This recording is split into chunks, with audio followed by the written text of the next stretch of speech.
narwanye intambara.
bikorwa ku munsi w'ubuhinzi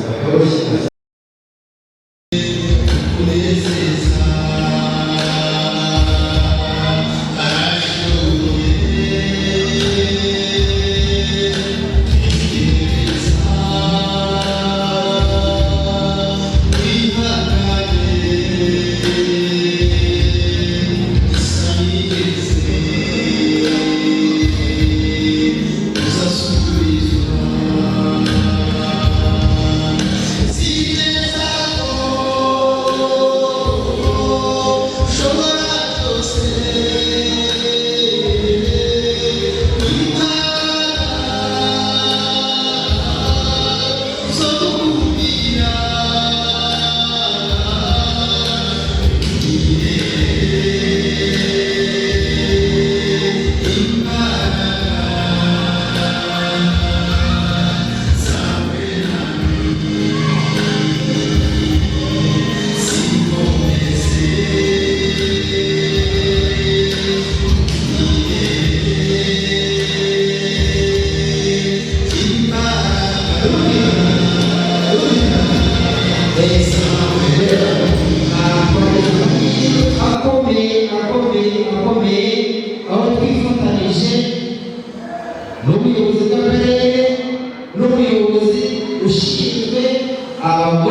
akaba muri njyanama y'akarere, akaba ari na perezidante wungirije.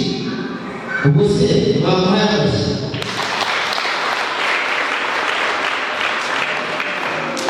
Akaba ari we tugiye kwakira, mbasaba mwihangana n'amashyi menshi, muhagurutse tumwakire mu izina rya Yesu. N'amashyi menshi. Bashimire ko abanyamabanga nshingwabikorwa b'umurenge, maze bashimire ko mwatwemereye kwinjira muri uyu murenge wa Muhama, hanyuma dushimire n'ubufatanye n'imikoranire iri hagati y'ubuyobozi bw'umurenge, inzego z'abagore ndetse n'abafatanyabikorwa bitabiriye kuri uyu munsi. Murize amashyi hanyuma dushimire.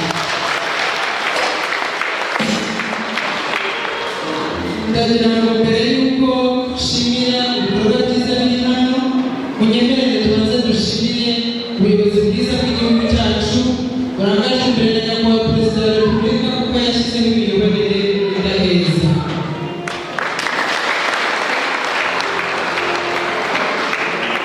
Iyo tuvuze imiyoborere idaheza, imiyoborere buri muntu wese mu cyiciro arimo yisangamo.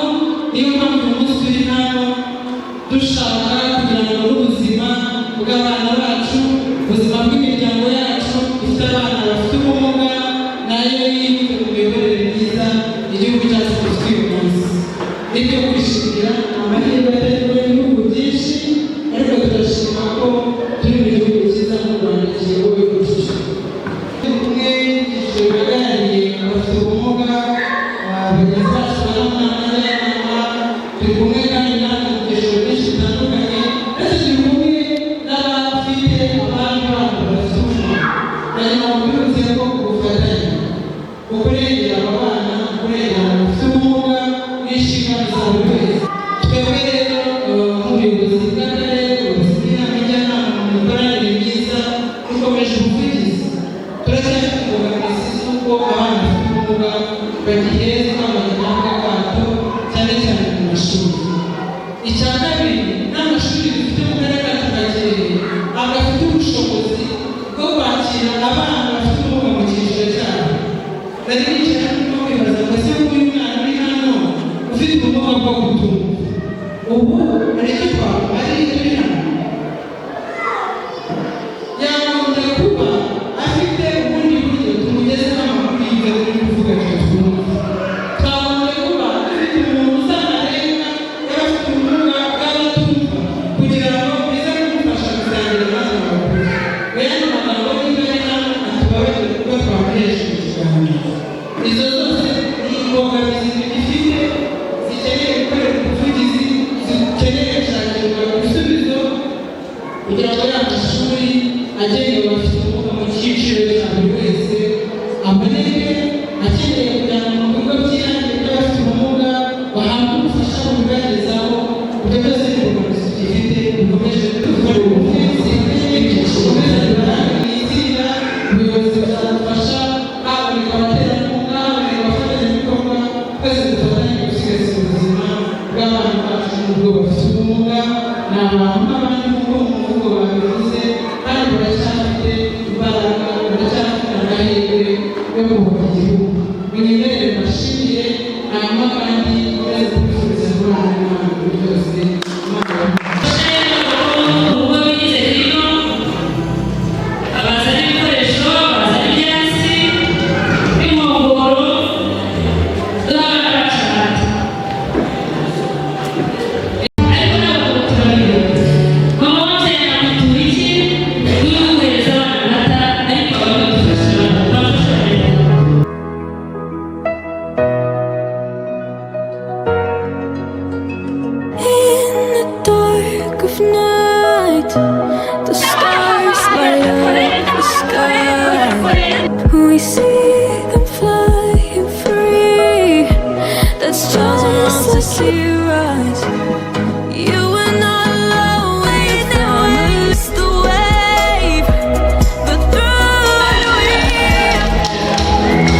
kandi abayobozi bagiranye n'ibiganiro n'abanyamakuru bagaruka ku mbogamizi bahura nazo iyo bari gufasha ababyeyi babyaye abana bafite ubumuga. Ikindi kandi bongeye kubagira inama bababwira ko bataterwa ipfunwe n'abana babo.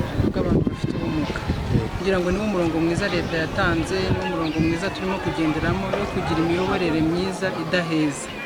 Imiyoborere myiza idaheza ni uko buri muntu wese muri gahunda za leta yibonamo. Icyo twebwe rero dusabwa nk'ababyeyi, icya mbere mwagitangiye ni iki ngiki dusanze cyiza, dushimiriye umurenge wa Mahama. Abafite ubumuga ni abantu nk'abandi, abafite ubumuga barashoboye. Kugira ubumuga ntabwo bisobanuye gutakaza imbaraga, ntibisobanuye gutakaza ubumuntu n'umuntu. Ni ukuvuga ngo uburenganzira bwose bw'umuntu bwose arabwemerewe, ariko nk'uko bivuze bakeneye kwitabwaho, bakeneye gukundwa, bakeneye gufashwa, nubwo tugifite imbogamizi z'ibintu bimwe na bimwe biri mu burenganzira bwabo ariko bitabonekera igihe. Nk'uko nabivuze, turacyafite imyumvire y'ababyeyi itari myiza. Umubyeyi yumva atewe ipfunwe no kuba yabyaye umwana ufite ubumuga, hari ababajugunya, hari ababakingirana, hari ababahisha, hari abadashaka ko abandi bantu bababona, kandi ibyo byose ni ukubabuza uburenganzira. Twagiye tubona ihohoterwa rikorerwa abagore babyaye abana bafite ubumuga, abagabo bakabacyurira, bakababwira amagambo bakomeretsa umutima, bakabata, ubuzima ntibugende neza mu rugo. Abana bafite ubumuga bagiye baba intandaro y'amakimbirane cyangwa se yo gushwana hagati y'abashakanye. Ariko nagira ngo mbabwire ko iyo umuryango wageze kuri urwo rwego uba utahagaze neza mu nshingano. Aba birengagije icyo basabwa nk'ababyeyi, kuko nibo bantu ba mbere bafite inshingano zikomeye zo gukunda uriya mwana kurusha undi muntu uwo ari we wese, kuko ni uwabo nubwo ari n'umwana w'igihugu. Ari nayo mpamvu dusaba yuko aba babyeyi, ab'inzego zitandukanye dufatanya ndetse n'abaturanyi badukikije bafite inshingano zo gukumira no kurwanya umuntu uwo ari we wese wabuze uburenganzira umwana ufite ubumuga cyangwa se undi muntu ufite ubumuga, ahubwo buri wese akumva afite uruhare rukomeye mu kugira ngo ubuzima bw'uwo mwana bugende neza. Hari ababahohotera, barabakubita, babita amazina yo kubatesha agaciro, hari ababafata ku ngufu babafatanyiranyije n'intege nke zabo, hari abahohotera ababyeyi babo bafatanyije n'ubukene, kuko twasanze imiryango myinshi ifite abana babana n'ubumuga, bafite ubumuga, usanga akenshi ubukene bidasiganwa kubera kumara umwanya munini babavuza. Abenshi baba bisaba ko ba nyina batabava iruhande, kumurera no guca inshuro ntibikunde, bityo bikaba icyuho cy'ubukene. Niyo mpamvu dusaba inzego zose ubuvugizi kugira ngo aho umuntu abona yakomanga uriya mwana akavuzwa rero bw'ibanze, bakabona ubushobozi bw'ibanze, bakabona n'ubuvugizi kugira ngo nabo bamere nk'abana nk'abandi, kuko nabo ni abana nk'abandi. Bafite ubumuga, iyo tuvuze kurengera umwana ni ukumukinga ihohotera ryose ryamukorerwa. Ikigaragara nabonye ni uko ababyeyi nabonye hano basobanutse, imyumvire yabo iri hejuru. Byonyine kubasha kuzana umwana hano, kandi mbere ntibyashobokaga, ko wasangaga babafungirana mu mazu, babajugunya uko bashaka, no kubahohotera bikaborohera kuko n'uwamubyaye yabaga atamufitiye izo mpuhwe. Icyo nasaba rero kongerwamo imbaraga ni ukomeza gukora ubukangurambaga, bakabigisha cyane ku burenganzira bw'umwana, bakababwira cyane ko umwana ufite ubumuga ari umwana nk'undi, uburenganzira burengera umwana muzima ari nabwo burengera umwana ufite ubumuga butandukanye. N'akarusho iyo umwana yirera afite n'ubumuga adafite imiryango, tubasura aho bigira, tubasura ku bigo by'amashuri, tugakurikirana ko inyunganirangingo ndetse n'insimburangingo bafite zikimeze neza nta kibazo. Mu by'ukuri rero navuga ngo dukeneye inama z'ibitekerezo nk'abantu bakivuka vuba, dukeneye inkunga z'amasengesho, dukeneye n'iz'ibikoresho kuko abantu dukorana nabo ari abantu batishoboye. Warebye uburyo ibintu byari biteguye, bibereye ijisho kandi binashimishije, ariko nanone byakoraga ku mitima y'abantu benshi, kugira ngo babone ko Mahama bari babiteguye neza. Ariko none icyo umuntu asaba ni uko abantu bose bakomeza kubiha agaciro, hanyuma umwana ufite ubumuga ndetse n'umubyeyi umwitaho bagakomeza kubungwabungwa kugira ngo uwo mwana azarusheho kugira ubuzima bwiza. Urakoze cyane. Ngira ngo yenda icyo gihe navugaho, ndagira ngo muri rusange shimira abafatanyabikorwa muri rusange bagize uruhare kugira ngo igikorwa kigende neza. Ntabwo nabura kubivuga, yenda n'umuyobozi wa Sympathy Without Border yagiye bigarukaho kenshi anabivuga neza cyane. Ariko mu by'ukuri Red Cross Rwanda ntabwo nabura kuvuga ngo Mezo Shalom, ntabwo nari kuvuga ngo World Vision, Partners in Health n'abandi batandukanye bakoze iby'ubutwari, bakoze iby'ingenzi, kubera yuko mu bigaragara abantu bafite ubumuga barashoboye, abantu bafite ubumuga nabo bagira uruhare mu kubaka igihugu, abantu bafite ubumuga nabo ubwabo bagira uruhare mu kugira ngo amakimbirane akemuke, kubera yuko ntago yibyaye, ntago yiremye, kandi ariho ni umuntu ufite ubumuntu, kubera yuko ntago ari watumye abungo yabayeho. Rero mu by'ukuri Padiri Africa icyo twagira ngo dusabe abaturarwanda muri rusange, abanyakiriye muri rusange, ndetse n'isi yose, kugira ngo turusheho kubaho neza kurushaho, turusheho gutuma isi yacu iba nziza kurusha uko twayisanze, cyane ko n'ijambo ry'Imana ariko ritubwira nuko umuntu wese ari nk'undi.